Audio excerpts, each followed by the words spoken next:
We are human beings, we are not human doings. And that's where I think a lot of us get pulled off our track. We think, well, we have to go bring in an inner speak or write some books or create a multinational corporation or whatever. No, you're a beam of light that is so unique that nobody else can be that same frequency.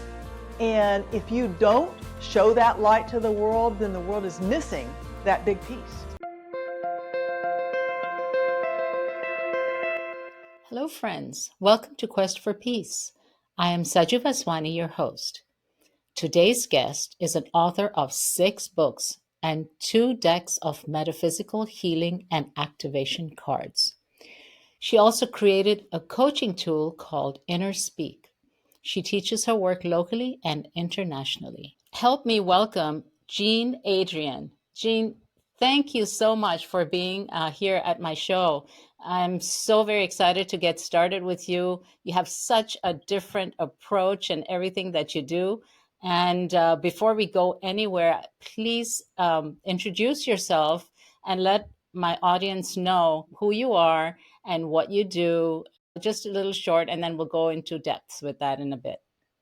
Well, this is such an honor for me. So thank you for letting me come be on your show because I've been hearing about you for years and I finally got to meet you last week. So it's amazing and I'm very honored to be here. Thank you.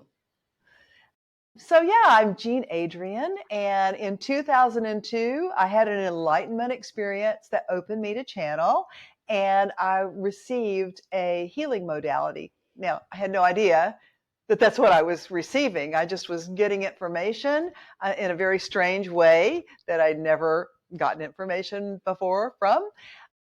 And basically, the work is called Inner Speak. It's a language of the soul. It allows your soul to communicate with you and to tell you what you need to know so that you can be the best you in every area of your life. So that's basically what I do. I'm also an author. I've written 6 books. Most of them are nonfiction. I wrote one book that's actually fiction. It's a romance novel. And then I created 2 decks of healing and activation cards. And I work with people all over the world. I have people who do my work all over the world. There are probably close to 10,000 practitioners globally. I travel and teach and speak and enjoy my life. Wow, that's amazing. And I'm so honored to be here to receive this. And actually, you gifted me a session. And as I tell my audience, I never present anything to anyone unless I have, tried it out. And I asked you and you gifted it to me. That was very, very generous of you. But I enjoyed it thoroughly. And that's why I had to have you on my show. First, before we go anywhere, 6 books. What are they all about? I know one you said is a fictional. We'll talk about that in a bit. Mm-hmm. But the other 5, what are the books all about? So the first book is autobiographical. It's my story, and I had to get it out of me because it was all congested inside myself. And I didn't even know that I could write. I just one day sat down at the computer and I started off. The first sentence in the book is, once upon a time, there was a little girl and all she ever wanted was to be loved. And that's how it began. And it just flowed out of me. I would write a few pages and I would cry for days. And then I would write some more and I would cry for a week. And, so it was very cathartic to tell that story. And I never really intended to share it with anybody, but I had a friend who was a writing coach, and I asked her, I said, Martine, will you look at what I've written and tell me what you think about it? And she came back to me, she was like, oh my God, this is a book. Let me help you. So she actually helped me write the first book because I didn't really know anything about writing. And so, yeah, and when we got kind of to the end of it, she said, there's no joy in this book. You had a pretty dysfunctional life. And so can you add some more stuff about where you are today so that people don't read your book and end up depressed? I was like, yeah, sure. So we added that in there. And she said, yeah, I think that you can publish this. I was like, really? Okay. That's how it started. So that was book number 1. Book number 2 was the product of a nervous breakdown. I started, on this path after I opened a channel, and I started working on myself and clearing away all of the old inappropriate beliefs and fears that had been holding me back, causing me to play very small and shrink so that nobody would know who I was, because I didn't want to get hurt or judged or whatever. And so about, I don't know, 2 or 3 years into that, I had grown a lot. And I went out one Sunday. I was really craving a prime rib. We were going to have Sunday dinner. I went to the grocery store to buy a prime rib. And when I went to get out of my car, I started crying and I couldn't stop. I was literally sobbing with my head on the steering wheel for no reason. I mean, I was perfectly happy, or so I thought. And every time I would think I could catch my breath and wipe my face and blow my nose, it would start again. Another wave would come. And I don't know how long it went on, probably half an hour. And finally, I called out. I said, Saint Germain, I am in pain. Please send your violet flame. And immediately it was like, whoosh, and I was washed with this peace that passes all understanding. And I'm sitting there going, what is going on? And I heard very clearly, you're not sad, you're scared. I was like, oh, what am I scared of? You don't know who you are anymore. And that's what's scaring you. And I was like, interesting. And so I made a commitment to myself that if I don't know who I am anymore, because I'm doing all this work on myself, I bet you I'm not the only one. And I decided there and then that I was going to dig myself out of that hole and I was going to journal it.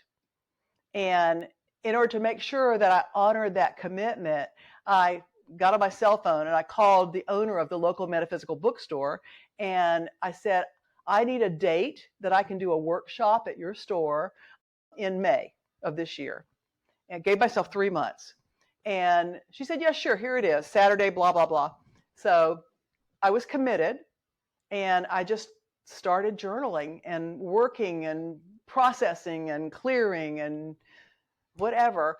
And so about mid-April, I was like, okay, I got this due date coming up. It's the middle of May and I've got a workshop I've committed to do. What am I going to say? And so I took my journals and I started transcribing them into my computer because I journal longhand. And I was like, whoa, who wrote this stuff? This is some good stuff. I don't remember writing this, and out of that came a workshop. And out of the workshop came my second book called Reframe Your World, which is all about looking at reality differently and, getting really clear on who you are in the world and why you're here and what you're supposed to be being, not doing. So that was that one. And I wrote several more nonfiction books, but then the last book that I wrote, the one that's the romance novel. So as I grew through figuring out who I was, my marriage fell apart because he didn't know who I was anymore, and he didn't really like who he was seeing because I wasn't the placid, oh yes sir, what do you want me to do? I'll wash the dishes, I'll cook your dinner, whatever. That wasn't me anymore, because that was not who I ever was. And I've been married 4 times. That was the last marriage. Okay. And that one, the commitment that we made to each other was the only way out of this marriage is going to be in a pine box. Because we were both committed, because he'd been married 3 times as well. And lo and behold, it didn't work. He found somebody else, and the rest is history. So, and I tried dating after that, but I was getting the same result with every relationship that I was in. And so finally I realized that the common denominator was me. And I better figure out, if I ever wanted to have a relationship, what is going on here and why am I sabotaging relationships and that. So I started on another path of healing relationship issues. And I did it using my work, and I did some therapy along the way as well. 3.5, 4 years ago, I figured, okay, I think I'm ready to try dating again. But before I do this, I want to do this consciously. I want to figure out, what do I want in a relationship? So I made my list. I wrote a letter to God and I said, okay, this is what I want. And as I was doing that, it turned into a narrative of a love story. And in my love story, my beloved partner bought the house next door. And we met at the mailbox. And we became friends. And then we became more than friends. And we helped each other heal old relationship issues together. We grew as a team. And I'm not going to tell anymore because I don't want to spoil the story, but yeah, read the book. It's called Conjunctio, and you can find it on Amazon. And it's a 3-part book. The first third of the book is all about me. It's even more after my first book, which was called Soul Adventures. That was my autobiography. This is what happened after that. And, it's crazier than truth, but it was all true. It all happened. And then the second part of the book is the fiction part, and it's very carefully delineated. The third part of the book are all the processes that I went through to heal myself enough to create a healthy relationship. But I tell you what, I can't tell you how many people have bought that book and read it and then come back to me going, wait a minute, why didn't you post this picture on Facebook or this, that, or the other? And then another person said, did Samuel die? Because I never hear you talking about him. They thought it was real. They thought it was true. And I said, didn't you read in the first of the book, it said this book is fiction, unless of course it isn't. That's amazing.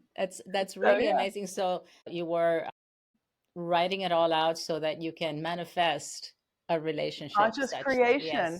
Yes. Wonderful. And, yeah.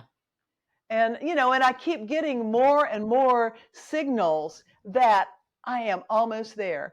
I'm leaving next week to go to Scotland, and I'm getting so many signals that this man is going to be somebody that I'm going to meet on my trip.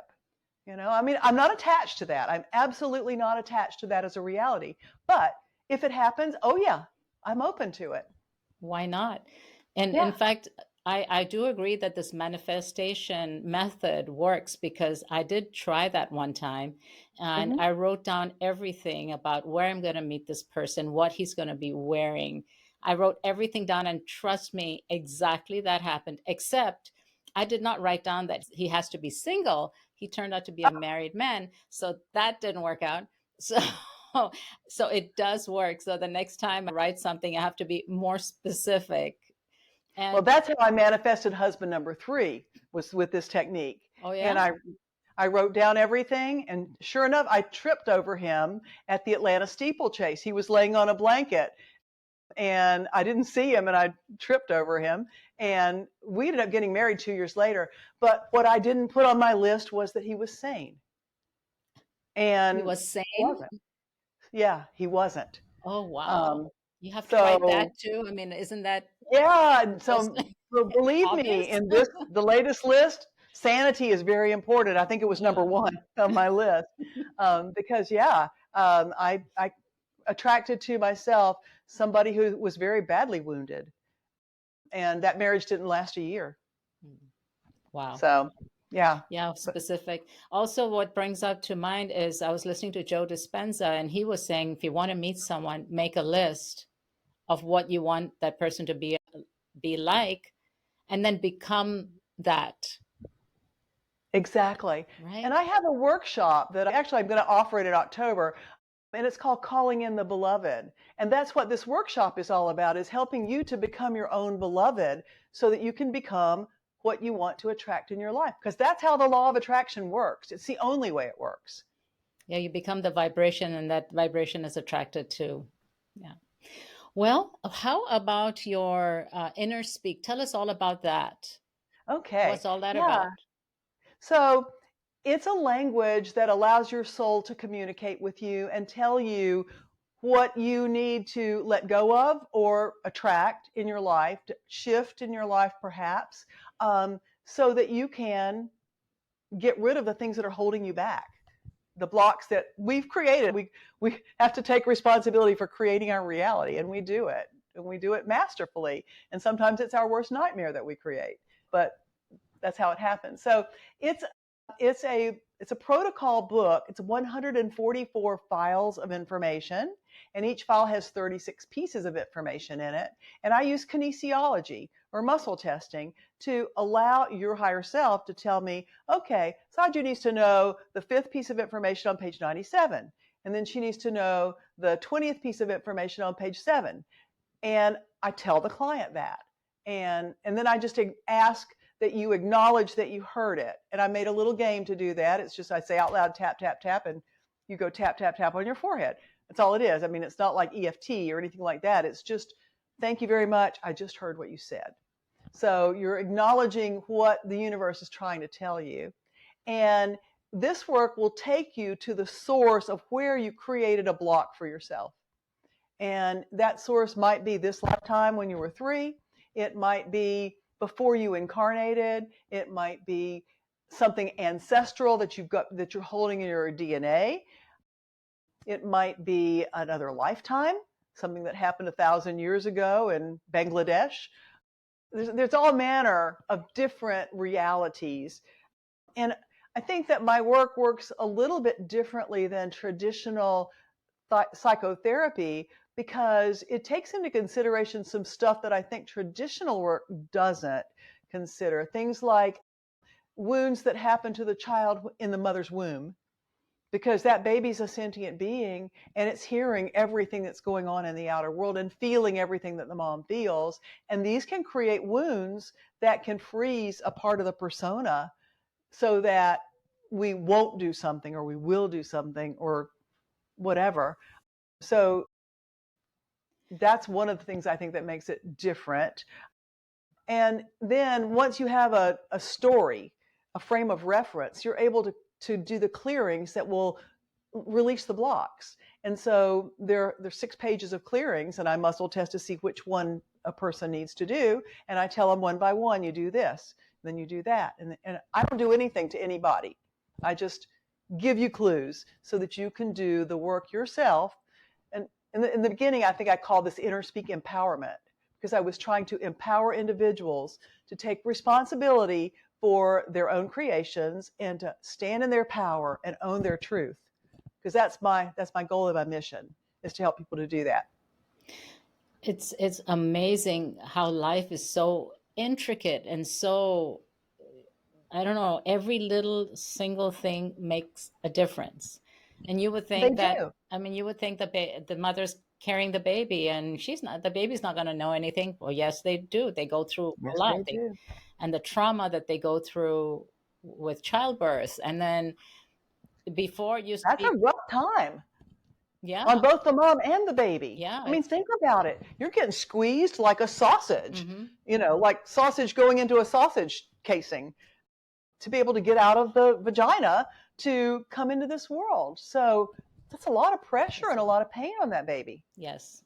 Yes, it's so difficult. And then when children are grown up, or when they're growing up, we kind of before we used to kind of say, well, just do your stuff. And we didn't really take care as to how we would speak to them, or we just thought Right. that they didn't understand anything, but they understood everything, even at age 1, 2, or 3, when you think that they can't speak or they can't understand.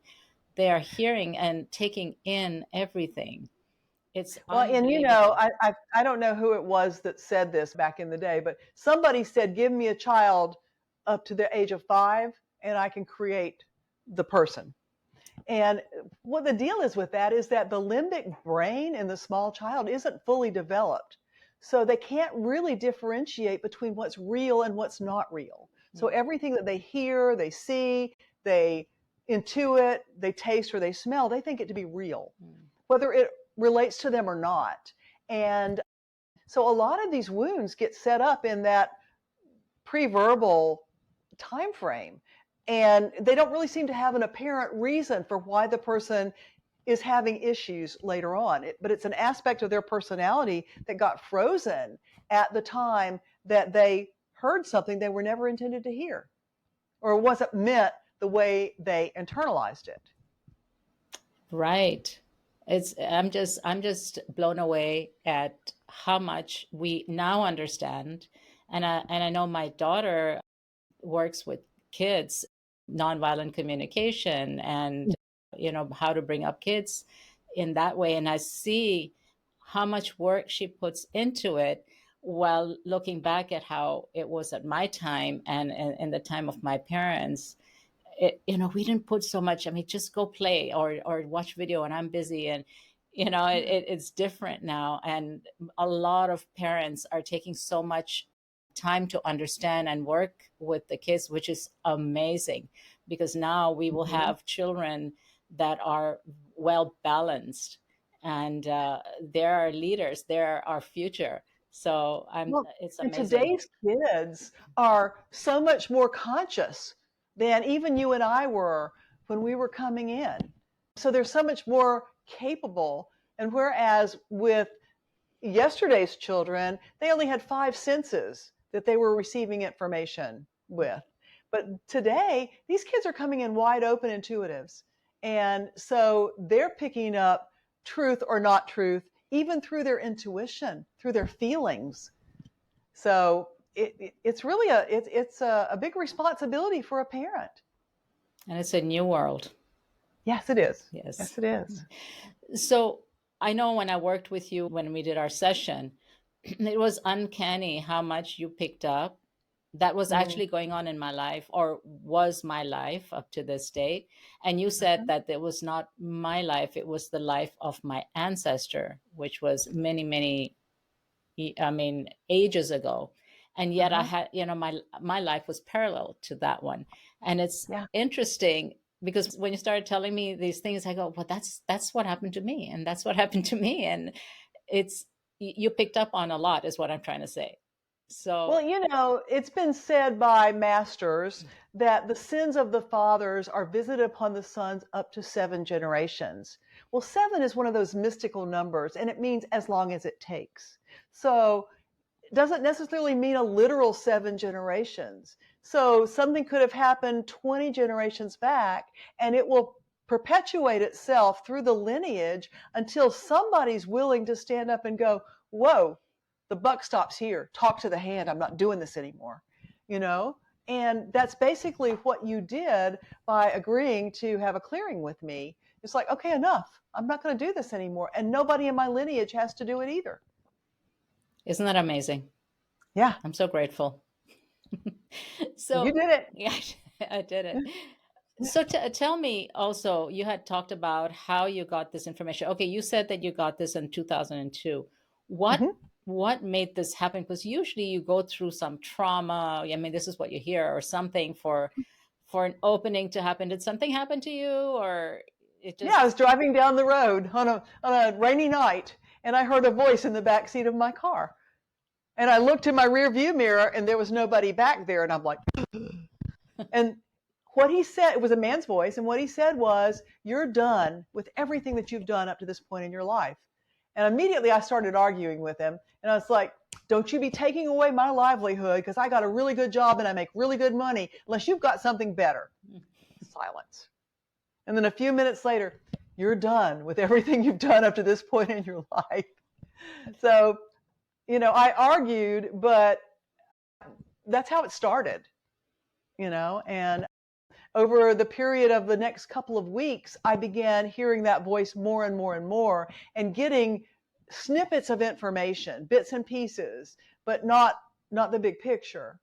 And at the end of like 3 weeks, and it was May the 30th of 2002, I'll never forget, because it was the end of the month. I sold computer stuff. I was in high-tech sales, and I had made my quota for the month. So I was like taking the afternoon off for myself to go to the spa. And I actually was having my legs waxed, and I would always keep my telephone on my chest just in case the boss called while I was supposed to be working and I wasn't. And the phone rang, and it was my boss, and he just said, Jean, I don't know how to tell you this. You're my best sales rep, and I value you. However, our company is going bankrupt at 5 o'clock today. There's no severance. This is your notice, and I'm sorry. And I was like, whoa, don't put any more wax on my legs, because I'm not sure how I'm going to pay for the next strip. What am I going to do? It was a shock.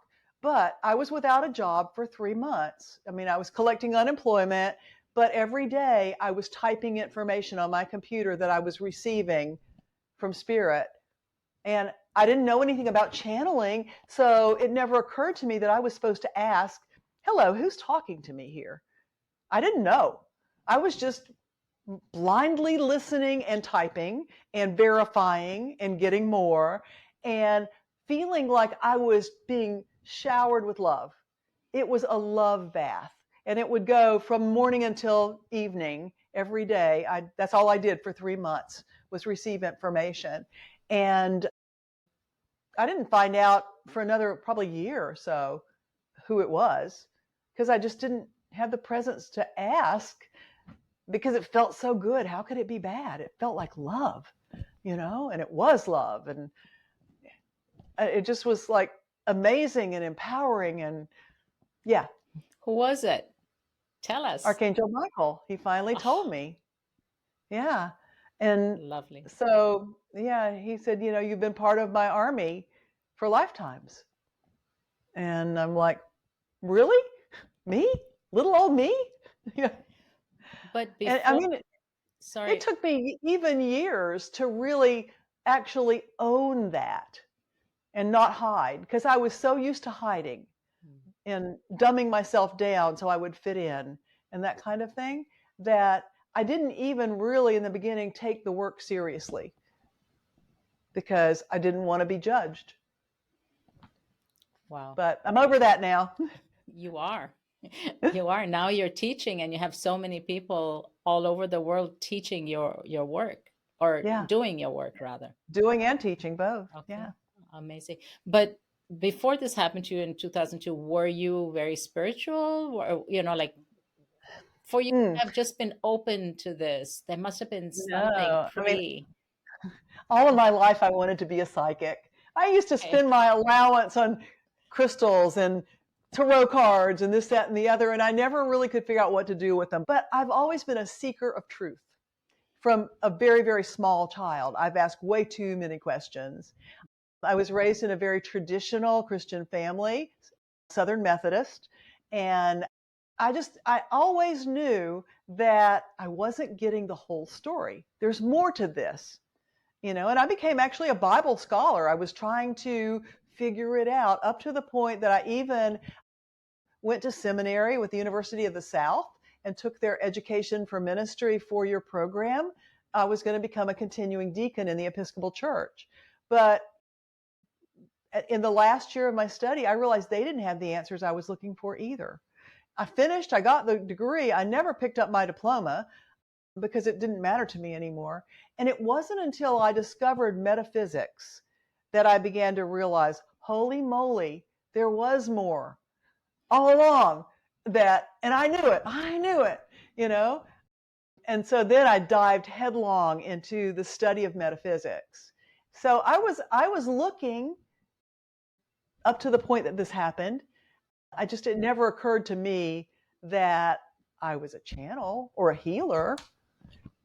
That was beyond my realm of comprehension. So you were open. That's what I wanted to know. Yeah.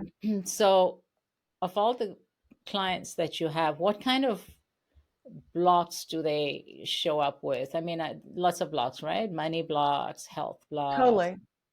Love love blocks. blocks. It's all of those things: health, money, success, career. But one of the overarching things that people will show up on my doorstep wanting to know about is, why am I here? I know I'm here for a reason and I don't get it. And so, so they want clarity as well. But it's interesting because I don't advertise. I have a website, but I do not advertise. I don't promote myself really.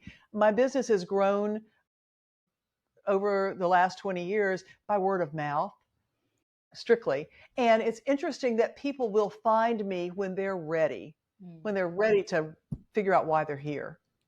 So the other things are like wounds, issues, and we put a Band-Aid on them or whatever. But the big thing is to get on their path, to find their power, and to get out there and be what they came here to be. And notice I said be, not do. We are human beings. We are not human doings. And that's where I think a lot of us get pulled off our track. We think, well, we have to go bring in an inner speak or write some books or create a multinational corporation or whatever. No, you're a beam of light that is so unique that nobody else can be that same frequency. And if you don't show that light to the world, then the world is missing that big piece. So we are all here to do exactly the same thing, is be. Yes, be. That's Yeah. our path. And Yeah. I remember asking one of the gurus, I said, I don't know what my purpose is. She just looked at me and she said, to be love, just love. I said, that's it? I'm not supposed to do anything else? I don't have a job? What's my purpose? And she said, no, Yeah. just be who We're you are so and be we're so love. trained to think we Yes. have to do, from little Right. kids, you got to make good grades. You got to learn how to write nicely. You got to learn, be. And we squish that in little kids. You fit in, sit still in your chair. I still can't do that. You notice I'm wiggling around nonstop because I still can't be still. You're just full of joy and happiness, and you just want to share, and you're excited, right? Totally. Yeah, that's beautiful. You also have decks. Yeah. What are they about? So the first deck that I created was maybe the year or so after I received InnerSpeak. I was like, nobody seems to understand this, Michael. I mean, how am I going to get the word out where people will figure out what this is? And he said, well, you could write a book, but nobody's going to read it. You could teach a class, but people won't know what it is, so they won't come. He said, but if you'll make a deck of cards and I'll show you how to do it, people will play with cards. They love to play with cards. So he showed me how to make a deck of cards. Hold on a second. Michael, Okay. as in Archangel Michael? Yeah. Big Mike. You have conversations with him? Absolutely. Awesome. Not necessarily on a daily basis. We need to meet. But a lot. We talk a lot, and so he said, you're going to make a deck of cards. They're going to be the colors of the chakras. And the red cards will be the source of where the person created the block for themselves. The orange cards will be the setup, what happened, the trauma that caused them to do whatever happened. The yellow cards are what this did to their soul. The blue cards are the stuck belief that got internalized by the source that needs to be acknowledged and released. And then there's a bunch of green cards. And the green ones are the clearings that need to be done to heal the block. There are also some indigo cards, but these are just locations, like wherever. If it was a past life, you only use this if it was a past life. So like Egypt or North America or South America, something like that. And then finally, there are violet cards. And these are the blessings that we receive from the angels for doing the work. Because you always get blessings when you're willing to stand in your power, become courageous, and do the clearings. So that's the InnerSpeak cards. And they come with a little book that explains how many cards of each color you pull. It's all written up in a little book and what each card means. And so a person is able to use these cards to do a very small session like what you and I did to clear away the blocks. And so that's one of the decks. What's the other one?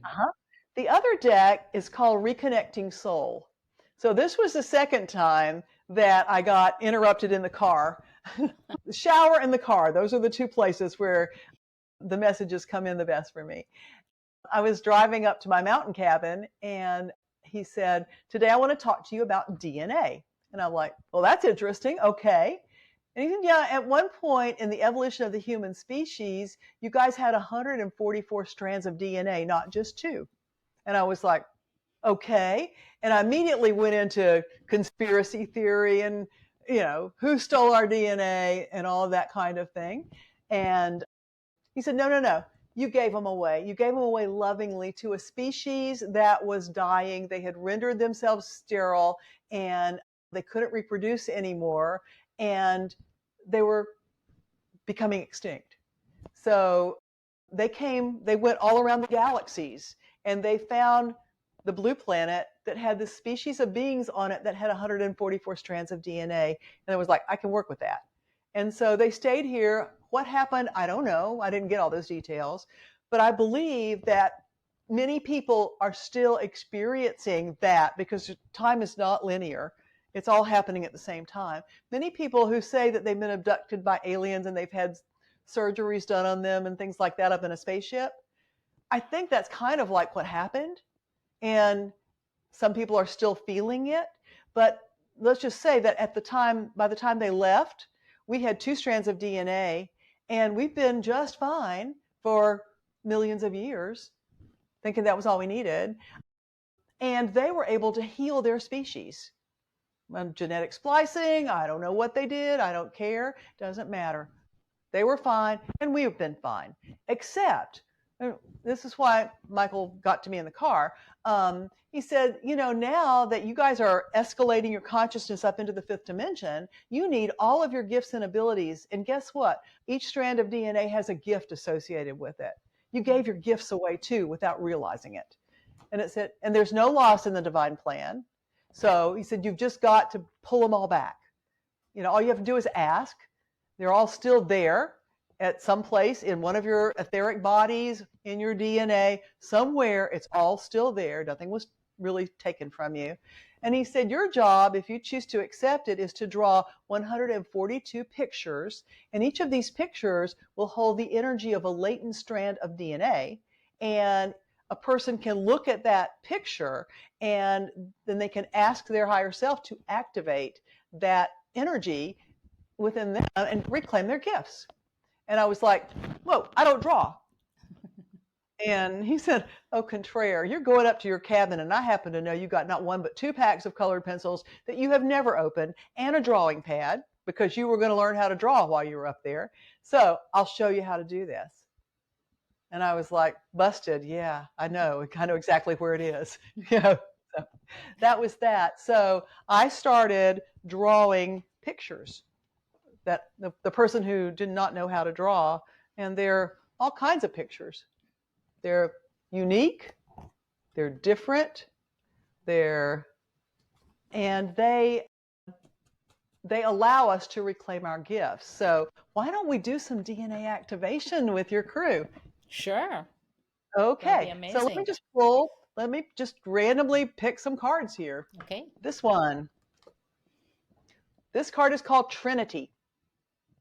And what it says is 1 + 1 = 3. Male plus female creates something far greater. God is always an integral part of the equation. So just look at that.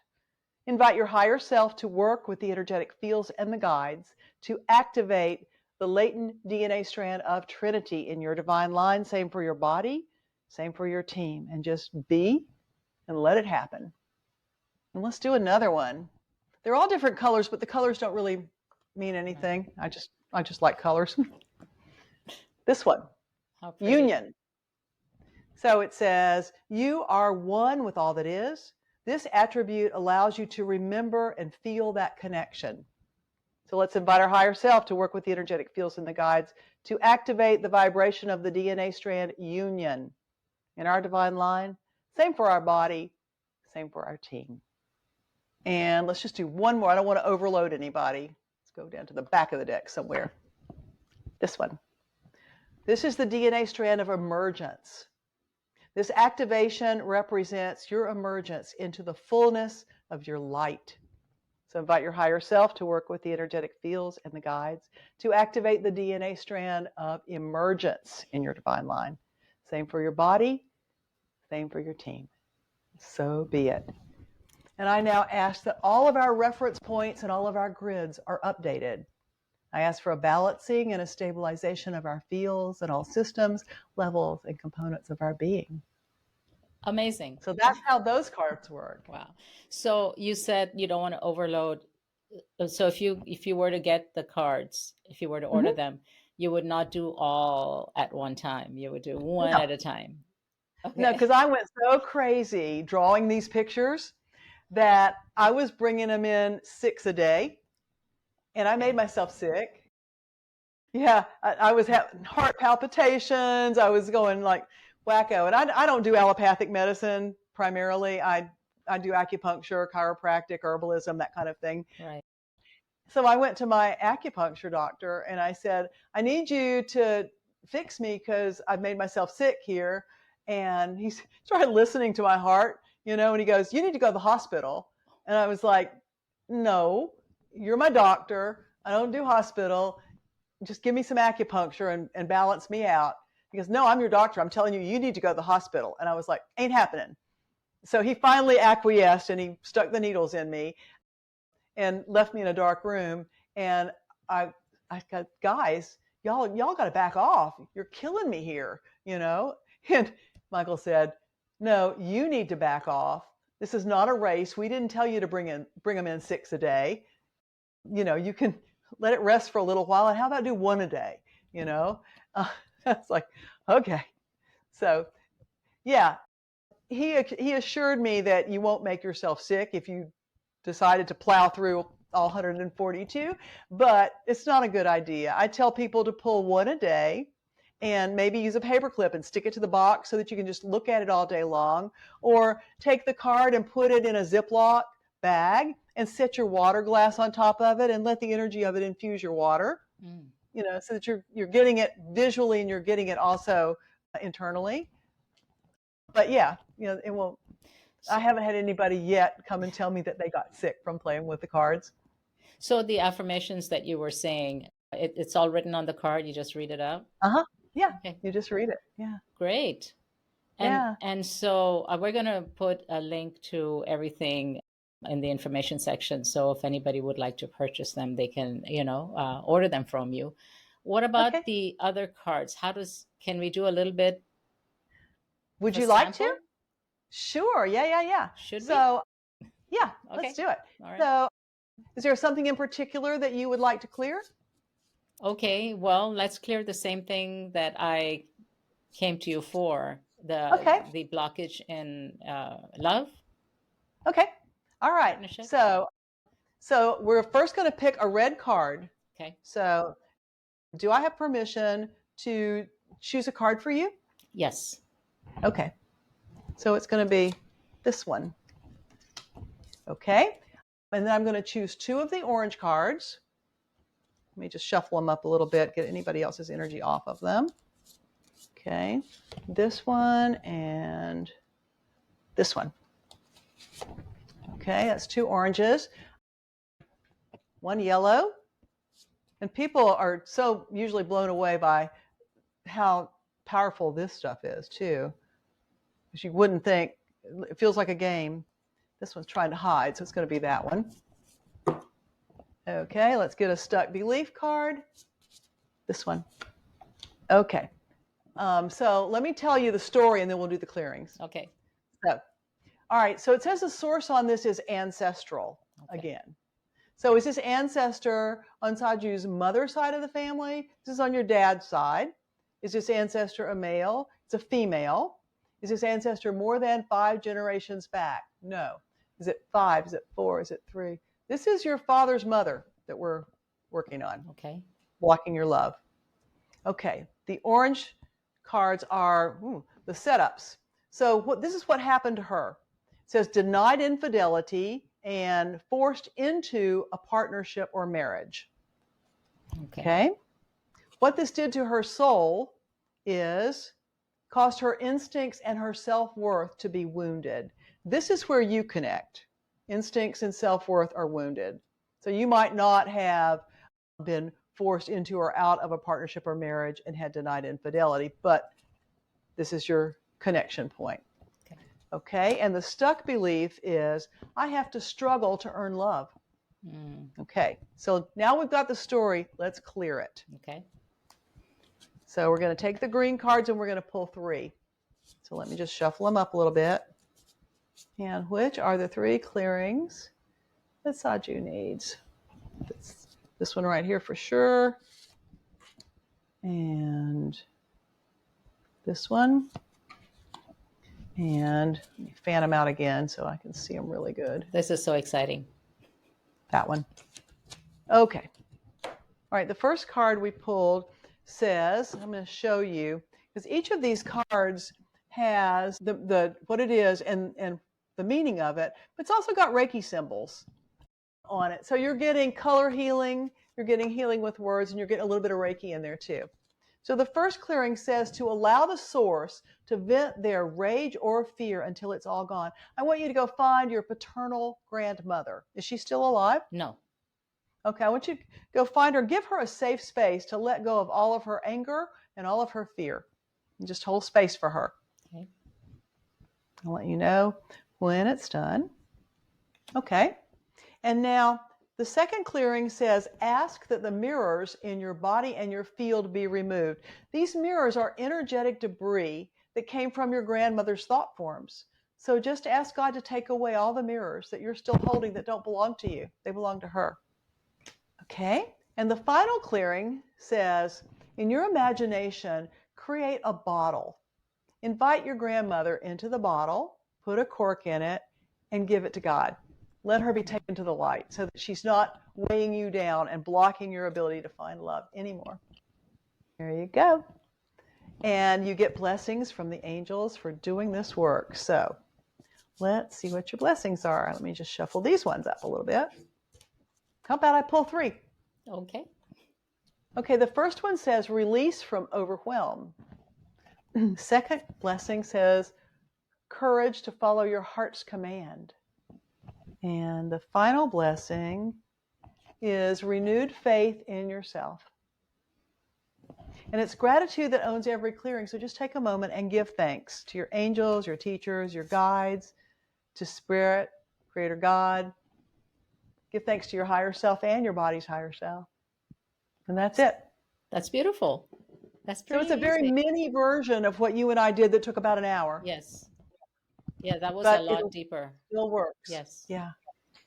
Well, that's wonderful. So And also, I remember you telling me about your journey, your cancer journey. Would you yeah, mind talking about that, telling everyone what happened there? sure. Yeah. So I guess I need to start off at the beginning of the story. My mother had breast cancer. She was diagnosed when I was like, I think 17, something like that. And her sister had it as well. So I had family history of it. But I did all the right things. I ate, I breastfed my babies, all of that stuff that you're supposed to do to not have cancer. And then after I got this work, I started working on myself. In the beginning, I was working on myself every day. Now I do it about once a week. Usually it's on Sunday nights. And so it's like, I'm never going to get breast cancer. I don't have the issues that my mother had, the emotional wounding and that kind of thing, so no, not me. So I never really thought much about it until I went and got a mammogram and they were like, guess what, honey, it's stage 3. I was like, what? So that began my journey. That was in June 2 years ago. And so I was not afraid. I mean, because I always know that I'm taken care of, that whatever happens, my soul will always live. I'm not afraid of death. I'm not afraid of cancer. I'm just not afraid. And so that never occurred to me, but I didn't want to lose my hair. So I had all this long brown hair. And I did some research and I found out that there's something called DignaCap that you can pay $300 a treatment. And when you go in for your chemo, they put this ice hat on you. And the whole entire time, an hour before and an hour after, and all during the treatment, you've got this ice on your head. And so I paid the money. And that's what I was going to do because I didn't want to lose my hair. And it's a 90% success rate. So after my first chemo treatment, I was feeling good. I thought they told me I was going to feel bad. No, I didn't feel bad. I felt great because you get steroids with your chemo. And so you do feel great for a few days, then you don't anymore. I went to my high school class reunion on that Friday night after I'd had the chemo on Tuesday, and it ended up being a super spreader COVID event, and I got COVID. Oh my goodness. And even though I'd done the stuff to keep my hair, COVID caused my hair to fall out. I didn't even know that was a thing. So it started falling out in clumps, and I couldn't go back and get another treatment because you had to wait until you were testing clear for 14 days at that point. So, and then I had to wait another week because that machine, there was only one machine in Tallahassee to do that dig-to-cap. I had my little Tuesday schedule thing. It was my machine, 10 o'clock on Tuesdays. So I had to wait, and during that time was when all my hair started falling out. I finally called my hairstylist and I said, just shave it, you know. And so I rocked a bald head for almost a year as I was going through that. But it occurred to me that I had been doing thermography instead of mammograms because I had thought that that was a safer way to do it, less exposure to radiation. It didn't hurt the girls so bad, you know. And the thermography had seen the tumor, but when they would look at it, they came back and they said, that's lymph. You need to get lymph drain massage. You know, it's not anything suspicious. But 2 years later, when I had it done the third time, actually the third thermogram, they said, ooh, this has changed and you need to go get diagnostic mammogram. And so, that's how it all started. But I decided to chronicle that journey because I didn't want women to not go get their mammograms because they were afraid of losing their hair. That's crazy, you know? So I made a video every week. It's on my YouTube channel. It's called Walk With Me. It's the whole series, Walk With Me.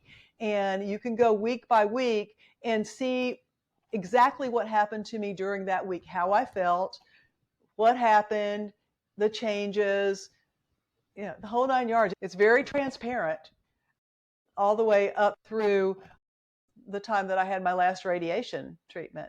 But I want you to know the tumor was about that big. And after I finished the chemo, it shrunk down to like 2 millimeters. It was tiny. So the original diagnosis was going to be a complete mastectomy. And what I ended up having was a lumpectomy. It was in a lymph node at diagnosis. That's why it was stage 3. They took out the lymph node that it was in, and they got good margins on the lump, and there was nothing, there was no cancer in any of it. So it basically, what I went through, which was pretty brutal.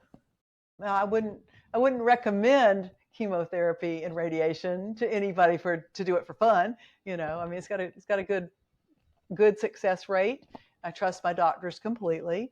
And so at the end of the day, I went back 1 year later and my oncologist said, I'm going to call you cured. And I said, cool beans. I'm taking that check to the bank and cashing it right now. She said, we don't know why cancer recurs in some women, but she said, based on your markers and the type of cancer that it was, she said, I'm willing to say that I don't think you have to worry about recurrence, even though it was stage 3 at diagnosis. So you told me also that you did your work through this journey. I did. And some of the things that I found were crazy. I probably did 50 sessions during the whole time. The first few sessions, I found that my body was trying to leave. And she wanted to show how powerful she was. And she said, you know what? If I can create cancer and then I can make it go away, then everybody will know how powerful I am. The problem was she created the cancer. She didn't know how to make it go away. Otherwise, I wouldn't have had to go through chemo and radiation. So there was that one. Several of the sessions had to do with my running of my mother's spiritual lessons and trying to master her own spiritual lessons that she should have mastered when she had breast cancer, or why she created it. So there was a bunch of ancestral stuff that I had to clear. And I don't even remember all the rest. It's kind of, like when you have a baby, you don't remember the labor pains later on. Yes. So I don't even remember all the stuff that came out, but it was always spot on. And I was lifting away a layer, a couple of times a week, to the point that all of a sudden, when I had gotten to the end of that, that was when they said, okay, you're done. And Beautiful. yeah. So when you do the work on yourself, do you use the cards? I use the cards when I'm on a trip. I will always throw the cards in rather than lugging that big book. I'll just throw the deck of cards in my suitcase. And if something comes up that I need to clear, then I will use the cards for that. What do you mean something comes up? What would come up? So, I can always tell that I need to do a clearing when something kind of gobsmacks me and I get angry for no reason, or I get my feelings hurt for no reason, or I get sick for no reason, things like that. Or I lose something, lose my keys. Really? That kind of thing. I'll know that there's something going on that I need to look at and clear away. What's the universe trying to show me? Because it's always trying to show me something. And these are how I'm able to speak the language to figure out what it is I'm being shown. How interesting. Yeah. So even if you lose something. Even if you lose something. I mean, one of the things that's a big signal for me that I need to do a clearing is if my business falls off. If people quit booking sessions with me or not taking the classes or whatever, then I'm blocking something. And so I have to do a session to see, why am I blocking? Another really big signal are repetitive car accidents, because our body is a soul just like we do. And so the body's of the world, and the relationship between the soul and the body is like the relationship of the car and the driver, with the body being the car. So if the body needs to get your attention, it can manifest a car wreck. And usually they start as a fender bender. And if you pay attention, then it never escalates. But if you don't pay attention to that fender bender, the next thing you know, you're rear-ended, because the body's trying to get your attention about something that needs to be changed. And then if you don't get it then it can be the car gets totaled and maybe you get hurt. That's interesting, because I've had 3 car accidents. One of them was big and nothing happened to me. Roughly, all the 3 times it was not my fault. It was the other person's fault. And I got away from each one of them. On one of the car accidents, my car was totaled completely and people were shocked to see me standing. Yeah. And it's interesting that you brought that up. Maybe I need to look into what that was all about. Yeah. Why did you manifest that? Yeah. Well, this is all so interesting, and I definitely am going to get those cards and work with you more. This is all about peace, how we can bring peace into our lives, and this is a big part of that. How we're gonna, if we can fix our life or we can help ourselves through whatever we're going through, that will bring peace. And if we radiate peace, the world around us will reflect that. Exactly. Absolutely. Exactly. Yeah. And this is a question I ask everyone on the show is, what does a peaceful world look like to you? That just thinking about it fills me with peace, because it's a world where everyone loves and respects everyone and everything else. It's all about love, and I think you said that earlier. It really is all about love. And so when we can get to that place where we love each other as we love ourselves, and we love every sentient thing, and even the stones and the ground and the grass, and we respect it, then there's really no reason to have not peace. Yes. All there is love, and all we need is love. That's right. Yeah, the Beatles had it going on. They had it going on. It's been an amazing talk with you, Jean. Definitely we'll see you again. And I want to invite the audience to check her out. Go to her website, maybe get those cards. I think they're so amazing. It's easy way to clear things immediately, right? I highly, highly recommend that. We're going to have all the information for you in the information section. So until we meet again, Jean, thank you very much for being here with me. It was so much fun. Thank you. Much love. Namaste. Namaste. Quest for Peace, a podcast about navigating outer chaos with inner harmony.